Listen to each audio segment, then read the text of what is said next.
Hi, this is Paul Kreitz and welcome to Halloween DIY and How To. In this edition, I'm going to show you how to animate multiple floating candles.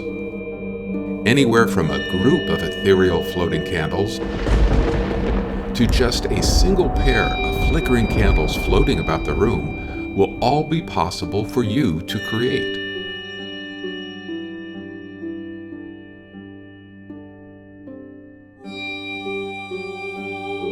How is it done?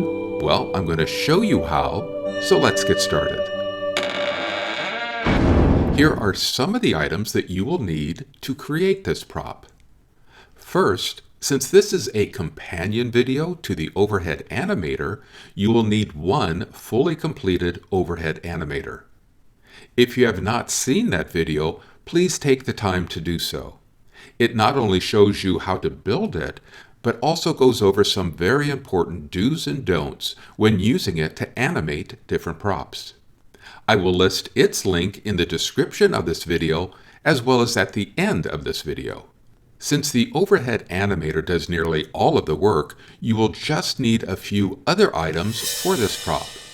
Those items are 2 or more battery-operated LED tapered candles. Look for those with a fixed, hard plastic flame, and has a base that not only turns the candle on and off by twisting it, but will also accept a candlestick holder. Speaking of, you will need a lightweight candlestick holder for each candle, like these that I found at a dollar store. Don't use heavy candlesticks since those will most likely fall off when the candles are suspended. Fishing line, either clear or dark in color, S-hooks, mini clips, or even a jewelry clasp will work. You will need one for each candle. And, depending on the scene that you are creating, some small pulleys or something similar.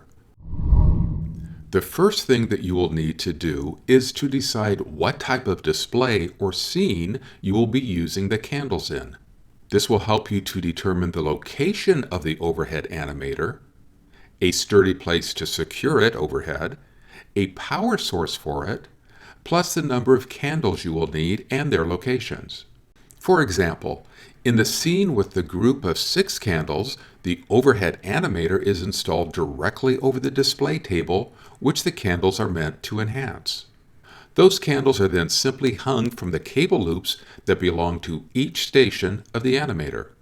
For the scene with the pair of candles, the animator is still placed overhead, but not directly over the candles. Instead, pulleys are positioned and secured directly above the desired location of each individual candle. The pulleys are then used to direct the fishing line from the animator's cable loops over to the candle's location. Knowing the approximate location for each candle will allow you to calculate the length of fishing line that you will need for each one.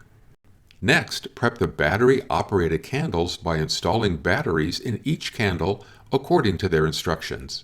Test the base that controls the on and off of the flame to make sure that they are working properly.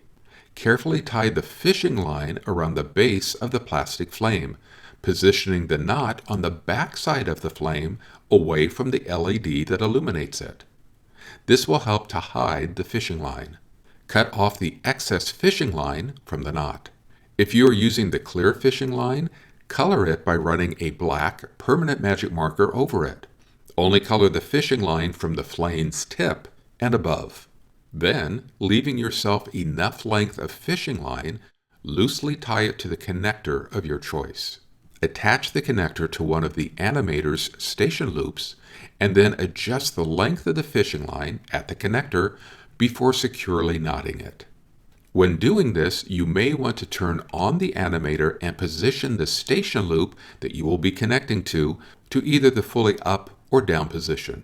If the candle's location is using an overhead pulley to position it, feed it up through the pulley first, and then over to the animator's station loop that is in line with the pulley's location. You can now place a candlestick holder onto the base of each candle. If the fit is loose, you can wrap a piece of tape around the candle's base or use candle adhesive in the mouth of the candlestick holder. This will ensure a tight fit between the two and prevent the candlestick holder from falling off of the candle. When done, you should be able to hold the candlestick holder while slightly twisting the candle to turn the flame on and off. If you would like to paint the candle and/or the candlestick, you may want to wait till you set up the lighting for the scene. This is especially true when using a black light, like in the scene with just the two candles. I used a white black light paint for the candles and an orange color for the candlestick holders. I also only use enough paint to give them some highlights rather than painting them solid. You are now ready to turn on the overhead animator and make any adjustments to it, the candles, the fishing line, and/or the pulleys. As you can see, these animated floating candles will give any Halloween haunt or display a ghostly and supernatural atmosphere. I hope that you will enjoy both building and displaying this prop. Please have a safe, fun, and family-friendly Halloween.